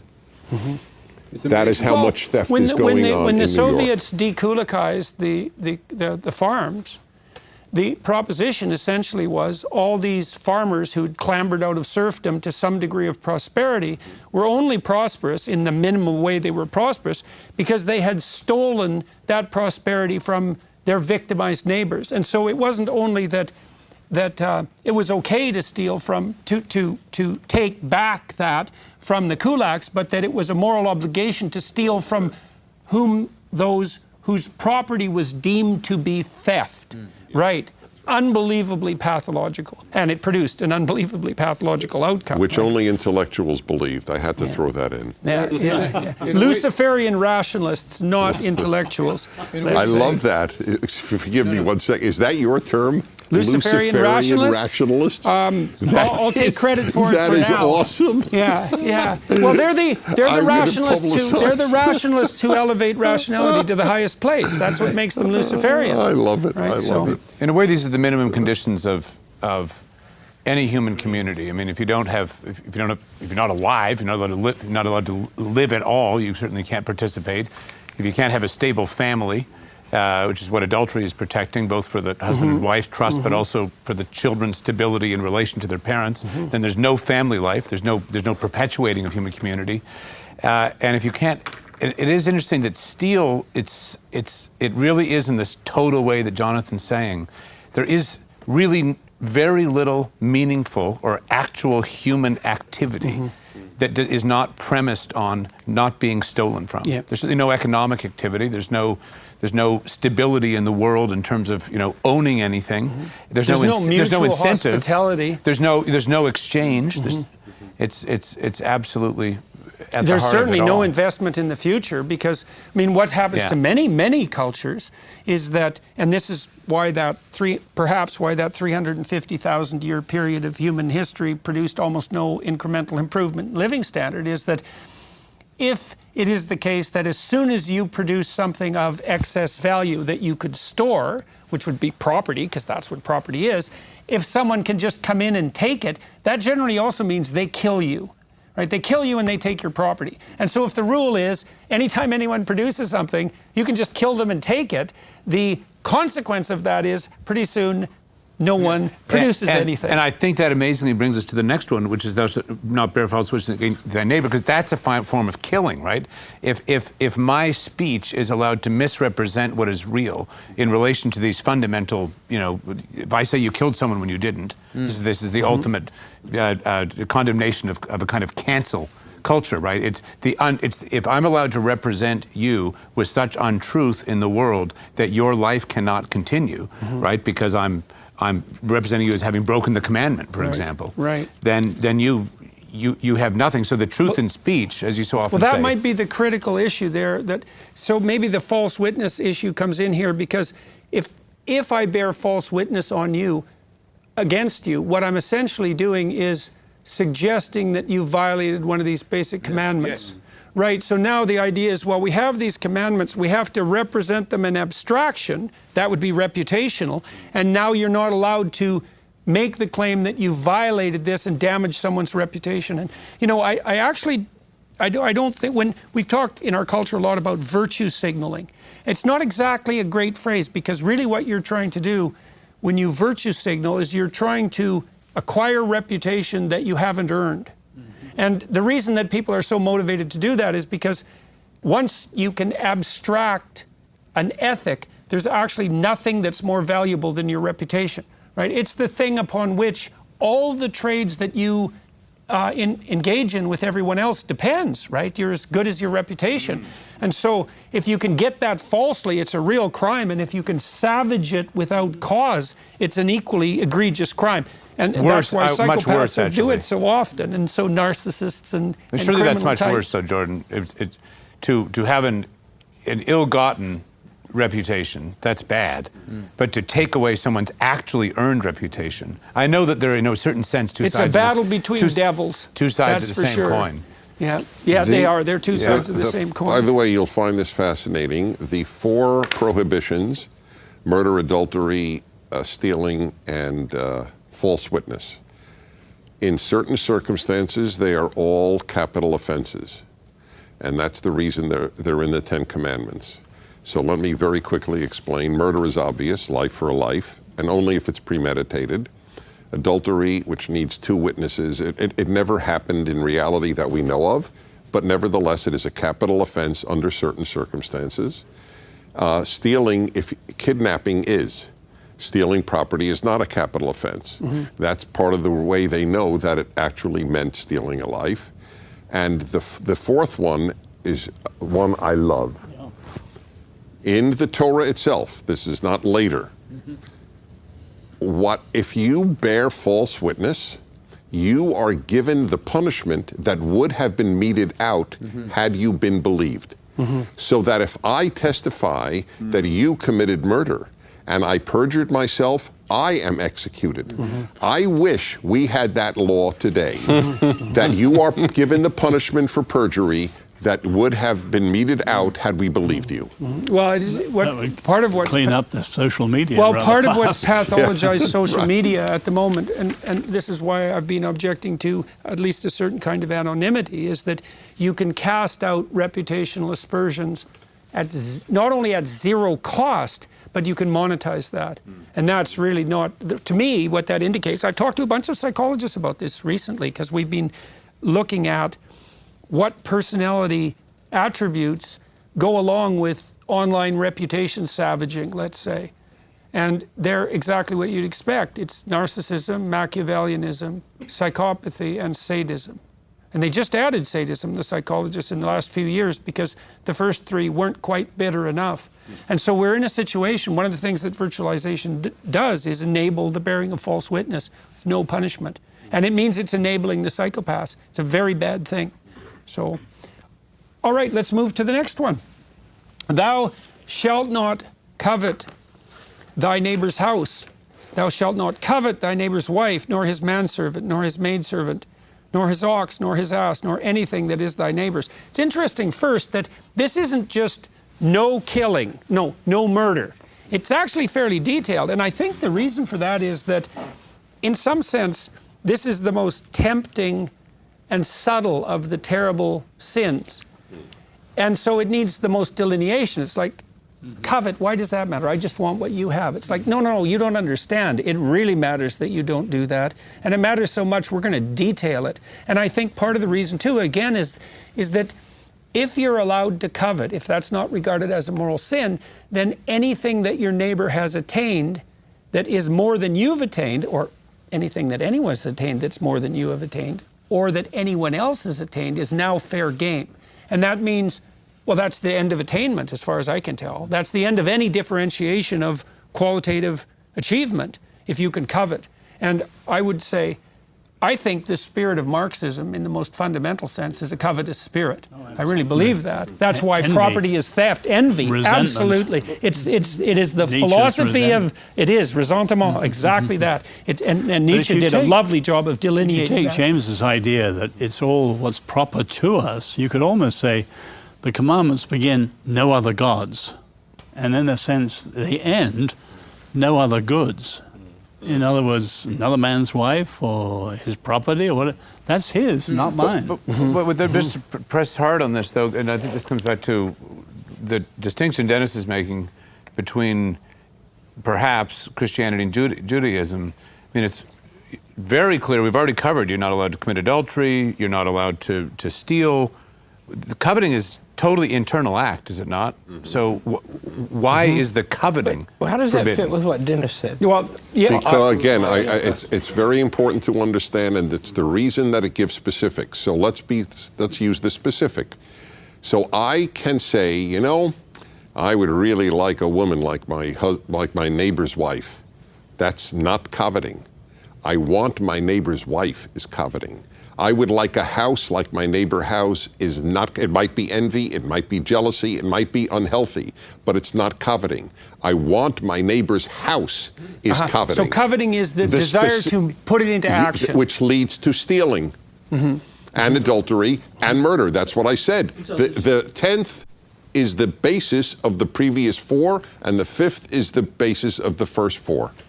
So the word itself goes beyond desire, doesn't it? Lachmod is halfway beyond desire to action. It's yearning for. But it's so it's sort of yearning like to if I had the opportunity, I would do it. That's correct. Yeah. And it's wanting that particular one then. That particular one, exactly. Right. TPO. Which you can't have unless you deprive the person, the That's owner right. of it. But Dennis... Well, so if you evaluate someone for suicide risk, here's how you do it. You know, you might say to someone who's depressed, do you ever think about suicide? And they say, well, now and then, you know, the idea enters my mind. You think, well, that's not indicative of risk. But if they say, well, you know, at home, my father keeps a .45 on the top shelf of the cabinet on the north wall, and the bullets are in the drawer on the left-hand side. And I've thought about going down there, and one day I, actually had that gun in my hand. You think, this person is on the edge, because they've concretized the temptation to the point where they've allied it with a very specific plan. And so I think what you're saying is that covetous is on the border between envy, as we said, is on the border between envy and action. Envy. The only thing that's stopping you is the opportunity. That's correct. Or the illegality. Right, which boils down to the same thing in some sense, correct. right? Yeah. That's really important for people to know this. But doesn't that sorry, forgive me. No. I feel bad. It's so, to me, because the reputation of the Ten Commandments sort of rests on this, because if we were banned, don't like or even want a wife like your neighbor's wife. Right, because that can be an ambition. That's right. I want to succeed so well, I will have a house like my neighbors. I will have a wife like my neighbors. That's not bad. But I want my neighbors, and then fill in the noun, that's bad. Well, that's interesting, Dennis, because one of the things I see that really demoralizes young men in particular now is I think it's something like the casual confusion of ambition with covetousness. It's sort of the mere fact that you want something more than you have is an indication of your moral degeneration. And it's not, because we don't want to place striving towards an ideal in the same category as covetousness. Theology, basically. So is, by the way, I don't know if you'll all agree with me, I defend, which is somewhat funny, because Christmas is not my religious holiday, but it is my national holiday in America, and I love it for my country. But every year, somebody will call in and go, oh, the Pope or this religious leader or that came out against the culture of consumerism. And I go, so what? I just want to understand something. So people buying gifts for all of their friends and relatives on Christmas is a bad thing? Is that what you're saying? I defend that. It's like I defend ambition. These are good things. If you want to buy people that are important to you in your life a Christmas gift, why is that the culture of consumerism and not a beautiful thing? I think it's when it's reduced. It's a problem of hierarchy, and so the consuming things is not wrong. But if Christmas becomes about consuming things, if it's only what are we doing? Right, what are we celebrating here? Right, but it's the subjugation of the highest gifts and God are a good combo. Just for the record. What's a good combo? Gifts and God. That's right. I agree with that. And the Pope doesn't want them to be divorced, that's all. He doesn't want consumerism is a way of forgetting the gratuity of grace. Yeah, but I would say most, and where I live, that gift-giving symbolizes. Where I live, nobody celebrates Christmas, really. I mean, they celebrate, I don't know exactly what they're celebrating, but they're getting you mean in your secular world? Yeah. I know. They come together and they buy gifts for each other, and that's pretty much it. When I was a kid, they're celebrating the spirit of sacrificial exchange, at least. And that's something, it's right? something. It's something. Okay. Yeah, and I mean, there's an echo of that. There's an echo in there left. Yeah. And I think it's fragile. But better than nothing. Well, right. Better than nothing. I miss decorations. It's one of my annual plea on my radio show is, please, if you celebrate Christmas, please put out lights or something in front of your house. To go down, do you know there, I live in L.A., which is a pretty secular place. No. L.A., I'm shocked. I knew you would be. I know. San Francisco is worse. That's my only consolation. Yeah, there you go. But I am convinced there are neighborhoods that have way more Halloween decorations than Christmas. Yeah. That's 100%. Which is, I think, a statement about the age in which we live. I was wondering if could touch on a second here, something Dennis was saying earlier, which is troubling me, and maybe this does strike at the heart of the difference between Christianity and Judaism, and I don't want to read the difference. I don't want a difference. We have a lot that's in common. I know, and I don't want to read the Ten Commandments here simply through the lens of the New Testament, where Jesus, says, for example, when he's talking about the Pharisees and the Sadducees, it's this kind of legalism. So, oh no, I can't save your donkey that fell in the ditch because it's a Sabbath. So no, that sort of sense that you're keeping the law while breaking it in a deeper sense. What you were saying about covetousness being very specific and only pertaining to these three, it seems to me problematic because, surely at some level there is a spirit of keeping the law in addition to the law of keeping the law. And so, for example, and this is why I think what you're saying about pornography is problematic, because, okay, I cannot ever kill someone, but surely I'm not in a good state if I'm spending all my time thinking about how I would do it if I did do it. But I wasn't asked about spending all your time. I was asking about it at all. And I gave circumstances in which I think God would forgive the individual. And as I gave the man married to the Alzheimer's wife who took care of her. See, here's the irony. If one is to say, no, he should not even buy a magazine, or now that's antiquated. Look on the internet at any pictures and self-pleasure himself, whereas he cannot get it from the wife that he is so taken care of. So if he divorced her while she had Alzheimer's, then they would say, oh, he can have sex now because he could remarry. So in a sense, the only legitimate sexual outlet would be divorcing the wife he's taking care of who has Alzheimer's. This is not an abstract situation. There are many people, God knows you know, and in a sense, I know because of my radio show. It's a sort of, in its own way, not a therapy session, but people open up to me. There's a lot of pain out there, and to say you cannot relieve your sexual tension even though you have no legit outlet to do so, I don't think we religious people come off well if we say that. But I think from a Christian perspective, things are always taken in a balance, right? From Christ says, for those that have much is asked of, and those that have little, And so there's a sense in which to say that I can have compassion for someone in that situation is not to say that it's fine. And to say that I can have compassion for someone... Fine or ideal. Yeah, or to say that I can have compassion for someone who was beaten by their parents their whole life and is taking drugs. And I was like, yeah, I get it. It's like, I understand why you're doing that. But I'm not going to say that the act is good in itself. That there is a way in which, like, you're on a scale, you're on a path. And that's why I brought out before. For Christians, it's a path towards transformation. So we recognize someone, you have a prostitute who's still a prostitute, but suddenly helps her neighbor and gives some of that money. That's a good thing. So is masturbation, we have to talk about the reality, that's what you're asking, that's what pornography is about, essentially. Is that always wrong? Without looking at pictures, No, but in the Orthodox tradition, it is definitely. Okay. Right. But there's also a great compassion, because we all know that all of us struggle with the same desires. Yeah. So if I go to my priest and I confess something, it's like my priest has had the same struggle that I have. And so it's not about, oh, now you're going to hell because you did this. It's like, no, I'm carrying you across. I also think, Dennis, that it's self-evident, I think, that it's not an ideal. Like, it's not something that people announce triumphantly or claim as a virtue, right? So, and so that... I understand. Right. So it needs to be excused by circumstances. Right, but is drinking... You gave the great analogy of drink is okay, but not too much. Not if it owns you. Why can't that not be stated in the sexual arena, what is in the alcohol arena?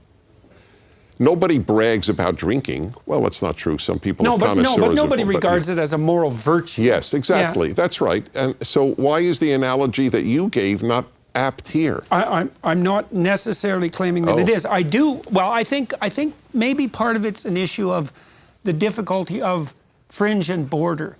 It's like we are seeing, I think, a proclivity among young men and young women alike to shy away and detach themselves from actual intimate relationships. And I think part of that is... Yes, it's become a crisis. There's no question. Let's say on the incel front, there's all these men that are involuntary celibate because no women will take a second look at them. And there's a lot of resentment generated against women in consequence.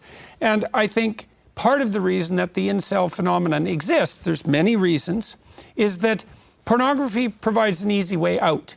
And you might say, well, how desperate do you need to be to find a woman and stay with her? And the answer might be, it's so damn unlikely and difficult that you need every single thing inside you striving toward that end. And if you take the easy way out on any front, you're compromising I 100% agree. Well, so 100%. It's, you know, and I don't know how we square that with compassion. You know, I mean, I've looked at, like I had lots of people in my clinical practice who were very, very damaged people, and the probability that, for all sorts of reasons, the probability that they were going to find a functional, sustainable relationship was just zero, you know. And you can think about sex surrogates for people like that, like sex robots and all the gadgets that people use, and you think, well, is that a viable solution? I think that Jonathan's answer is part of that. It's like, well, you know, my God, if you were in that person's situation, you'd be hard-pressed to imagine that they could strive for a better outcome. And maybe the situation where you can't imagine that the person could possibly strive for a better outcome, then you have compassion. You say, well, that's the best you've got, buddy, and that's horrible, and it's certainly not ideal, but it's understandable. But that still leads us into this situation where you open up the door to that easy route, and I mean, pornography is a catastrophe as far as I can tell. Yeah, it entices women down a terrible route. Listen, what is happening with kids being exposed to it early, it is a catastrophe. But you asked me point blank, and I know too many examples where people who are decent and even religious have no legit sexual outlet because of an infirmed spouse or a frigid spouse or whatever the reason might be. And I say, you should have no outlet. And maybe you're right. Well, I mean, I think Larry earlier talked about the necessity for justice in the maintenance of genuine order. And we could add to that and tell me what you think about it. It's not just mercy, right? It's the balance, or justice. It's the balance between justice and mercy. And that's the two hands of God. And so if there's too much justice, that's right, then no one can survive. But if there's too much mercy, no one can survive either. And so we're trying to thread the needle here, and it's a very difficult thing to do. So yeah, in the law, justice and equity. Equity is a way of recognizing some right that's beyond the narrow limits of the law. Could I try to defend what I understand Jesus saying? You know, you hear Jesus saying, if anyone follows me, must hate his parents and so on. And Leon Cass, for example, says that's horrendous. But I think he's taking Jesus literally there, where I think he's saying, if you put me first, your love for me will make the other secondary. Yeah. And I think here, what he's saying is that adultery in action will grow from the heart.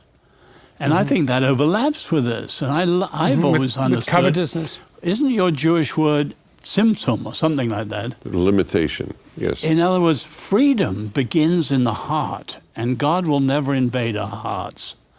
And that's where the Christian faith and Judaism overlap. And I think Jesus is saying, you know, where it goes wrong, it starts inside.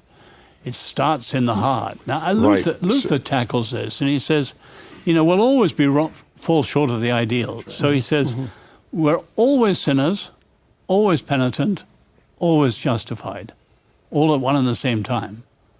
And that's what I like. I'll fail, but there's a difference between thinking about it and doing it.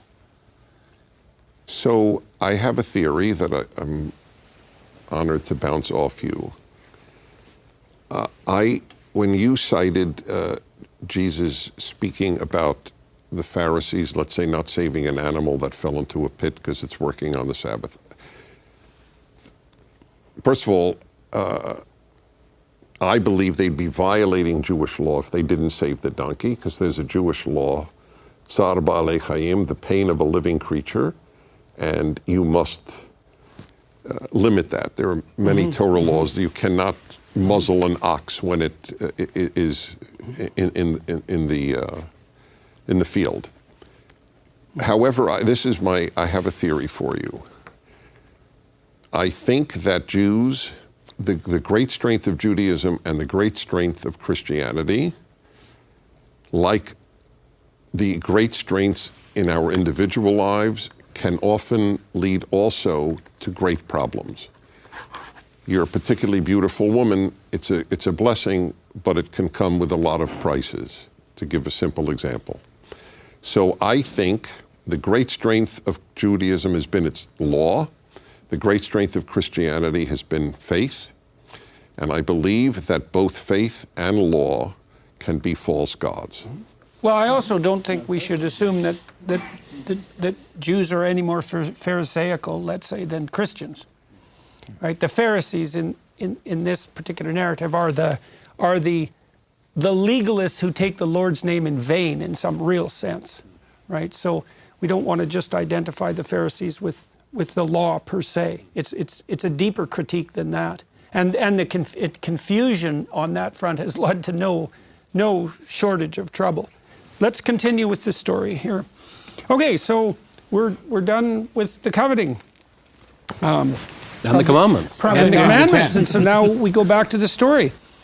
This is all pronounced. But this would we still, I think if we continue though, it's important because the next part is not the story. It's still instructions on worship. Because I think there's a microcosm here, which is that God gives the law, then tells people how to worship in a very summary way. Okay. And then we go into all the extended law, and then the tabernacle as this kind of extended worship. Okay, so that's a bit of a prefiguration here. So jump in when you feel ready. And all the people saw the thunderings and the lightnings. It's a nice narrative set up here because it dramatizes this so well. And all the people saw the thunderings and the lightnings. Saw thunderings. And the noise of the trumpet. They saw sound. And the mountain smoking. And when the people saw it, they removed and stood afar off. So they're awe-stricken by the power of the revelation of these principles. They're made explicit, right? And this is it's a huge step in human culture as well, right? Because now the implicit, at absolute minimum, the implicit has been made explicit. And that is a revelation in secular terms, right? It's an insight of remarkable magnitude, that now the principles that order us have become stateable and understandable. It's an amazing thing. And they said unto Moses, "Speak thou with us, and we will hear, but let not God speak with us, lest we die." And Moses said unto the people, "Fear not, for God is come to prove you, to test you, and that his fear may be before your faces, that ye sin not." That's interesting to take apart, that his fear may be before your faces. That's akin to the idea that the fear of God is the beginning of wisdom. And it means something like... Yeah, it's awe. Really. Yeah, it's awe. Awe is such a better word. Yes.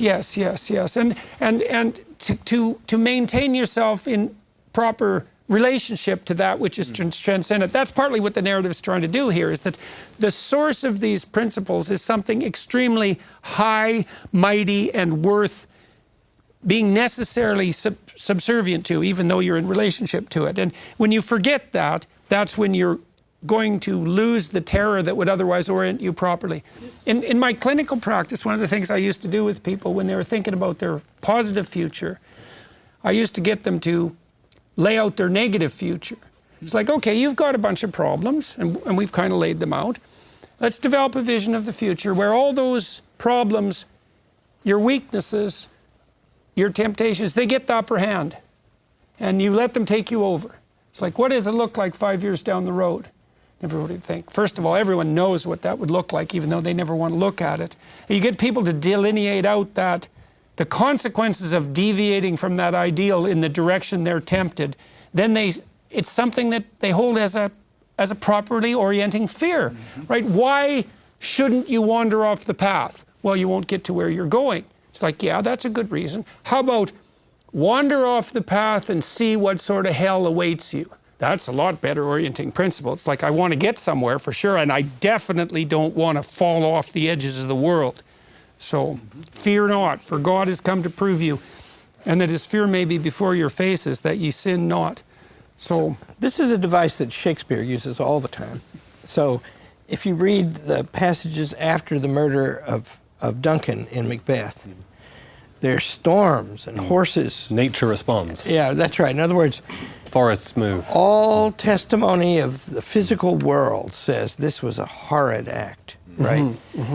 And, you know, Macbeth knows that. Beforehand, he imagines the demons crying for the blood of Duncan and the angels above crying out to spare his life. So one of my great teachers, we used to listen to Shakespeare plays, and he picked up the needle at this point and says, does this man not live in a richly populated moral universe? You see, and that's what this passage is. These things are cosmic in their significance. Yeah. In one sense, it's an appropriate response on from the Israelites, a kind of awe. Yeah, well, fear, I would say too, silence. phenomenologically, certainly this was the experience, again, of my clientele, and I think it's my personal experience too. If you are tempted to wander into dark places, everything around you turns dark, right? That's reflected in the manner in which the world begins to manifest itself to you. And so I don't know exactly how that speaks of the concordance between the moral order and the benevolence of transcendent reality itself, but those things are by no means easily separable. So, and practically speaking, as John said, though, this is the prelude to the tabernacle and the meeting place. Because what I want to point out is that there's a structural thing happening. Because people talk about how stories get repeated, but I think there's always a good reason why they're being repeated. Shall I read right to the end then? And let me. I can point it out, and as we go, do you want to read through it then? I think that's fine. Okay. What I just want to point out is that just before the law, the same thing happened, where it's like God is this thundering thing up above that's firing a cloud, and it's like terrifying. And we have to stay away, don't touch the mountain, don't touch anything, because it'll kill you. And so it's like this radical separation, right? God is so high, God is transcended beyond everything. And here we are, and we're basically in danger of dying, facing this absolute. And then God says, okay, here's the law. Here's the mediating principle which will connect us together. Here's your vertical relationship. Here's the horizontal relationship. Now we get the same image. It's like, okay, God's thundering on the mountain and everybody's frightened, everybody's pulling back. And now God is going to say, now this is how you worship me. So this is how you can approach me. This is the manner in which now we're going to enter into relationship in a ritual way. So there's the moral way and the ritual way that come one after the other. But isn't there a simple part in what you're saying? Moses is able to take God immediately, and the people are blown away. Yeah. So they need intermediate ways, and that's what's coming. Yeah, well, one of the things Jung said about... When Moses is missing, they go for the golden calf. That's right, yeah. Right. One of the things Jung said about religious practice, he said, part of the purpose of religious practice is to stop people from having religious experiences. And he came to that conclusion from dealing with people who were schizophrenic, who were overwhelmed by the transcendent in some... They were overwhelmed by the transcendent. They were fractured by a series of revelations within that they couldn't control, right? That unmediated encounter with the source of revelation can blow you into pieces. So, all right. And the people stood afar off, and Moses drew near unto the thick darkness where God was. It's an interesting place for God to be. And the Lord said unto Moses, thus thou shalt say unto the children of Israel, ye have seen that I have talked with you from heaven. Ye shall not make with me gods of silver, neither shall you make unto you gods of gold. An altar of earth thou shalt make unto me, and shalt sacrifice thereon thy burnt offerings and thy peace offerings, thy sheep and thine oxen. In all places where I record my name, I will come unto thee, and I will bless thee. And if thou wilt make me an altar of stone, thou shalt not build it of hewn stone, for if thou lift up thy tool upon it, thou hast polluted it. Neither shalt thou go up by steps unto mine altar, that thy nakedness be not discovered thereon. All right, so that's complex. So we can walk through this. You shall not make with me gods of silver, you shall not make unto you gods of gold. So you can't take even the highest forms of material reality, silver and gold in particular, and use that as a replacement for God. And in some ways what it is, it's still setting up an above and below. It's saying actually, in order for the highest to manifest itself, you have to gather something from below which is pure, which is untouched, which hasn't been cut by anybody. It's similar to when God is telling the people before, like, clean yourself, don't sleep with your wives. It's like, purify yourself. Be untouched, be unworked, so that I can come and manifest myself on this. So this idea that the first image of worship is this uncut altar of uncut stone. It's like potential? No technology. That's right, yeah. Exactly. Pre-technology. No technology. No craftsmanship. Exactly. I see. Yeah. So you're not going to put an intermediation of technology between you and the altar. In this case, right, later we'll see how God then fills that mediation of technology too. But in this case, it's almost like the first image is this altar of uncut stone, and then this is how God will this is how the fire of the sacrifice will go up to God on this. So is that a return to the pre-cosmogonic chaos? Is that a... I would say it's a return to the garden more. Yeah, it's a return to pre-civilization. Yeah, okay, fine. No, Cass's idea comes in here. You've got the two contrasts. You either want to master nature, Babylon, Babel, that's your gold idols, or you want to merge with nature, the frenzy of the Canaanite worship and the sexual fertility. And there's a simple modesty of this, uncut stones and so on. So again, I think you have the contrast with Egypt and with the country they're going to, Canaan. We're not shaping the stone, but we're not worshipping it either. Neither shalt thou go up by steps unto mine altar, that thy nakedness not be discovered. They're on that at the moment. Don't look at me. That's the one I don't understand. That's the Canaanite. The priests used to get into it with frenzy and take off their clothes. Take Apollo and Diana. The desexualization of religion is one of the great achievements of the. But why go up Bible. by steps? That's the one I don't understand. I understand the nakedness not be discovered. Is that what's part of with the steps? Would that not involve technology and going cutting up, and maybe? shaping? He's saying, build the altar and don't go up. I don't totally get that. Okay, well, we're obviously missing one person at the table who has the key to this particular verse. This is Nietzsche's Apollo, is the mastery, and Dionysus is the chaos and frenzy. How do you relate that? Is there a way of relating that? They're wearing robes. The uncovered God. I think that might be right, yeah. So they're saying, like, if you go up steps, then people will stand here and can see up your robe. Something like that. Yeah, it seems a bit trite, but I don't know. No. I think the higher the monkey climbs, the more you can see his tail. That's a Tom Waits song. I wonder if that's the same kind of idea here. So, all right. I'm sure some biblical scholar can write it in the comments. Okay. No, that... Dennis is silent. That sounds like... Well, no, I don't have a comment on the steps, except that was probably the way many of the temples were built. But the nakedness, you have commented on correctly, and I just checked my own commentary to see if I forgot something that I wrote. But no, it is about the sexualization of religion. All right, here's a possibility. Maybe neither shalt thou go up by steps unto mine altar. So imagine that as you do that, you elevate yourself towards God. That's the idea. But when Moses went up the mountain, that's what happened. Like, right, Moses but he was up called. the mountain. He was called to go up. He was called. He was called to go up. So maybe this has to do with falsely elevating yourself, because that would make sense that your nakedness that would then be discovered, because it is the case that if you're corrupt, the more you elevate yourself, the more that corruption becomes revealed. Because if we were in Jerusalem and we saw, the tabernacle is not the same. The tabernacle leads to the temple, and the temple is on a mount. It's at the top of a mountain, and so there's a joining of this symbolism of the mountain of Moses and the tabernacle in that sense. And so people are going up towards the. So the steps are an artificial mountain, though. So I think this means something like, don't falsely elevate yourself. So at least that's a possibility. All right, well, gentlemen, it happens to be exactly 2 hours after we've embarked upon today's adventure, and we're exactly at the end of this, so that's very nice timing.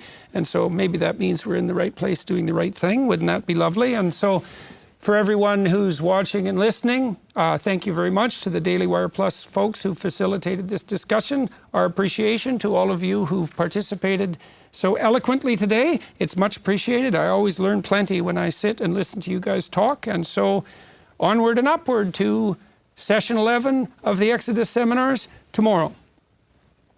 Thank you. Thank you.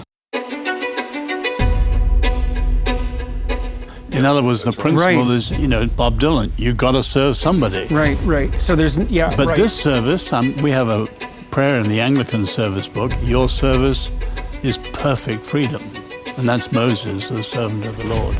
I don't see here an equal and opposite commandment. If a woman entices a man to sleep with him, then she's forced to marry him. Right? No, this is the view here is that men have an absolute responsibility not to engage in commitmentless sex. I agree with you totally. So. I only used it because Jordan did, and you meant to sure, yes. make it my fault. Yeah, no. So if the one answer to that was precious.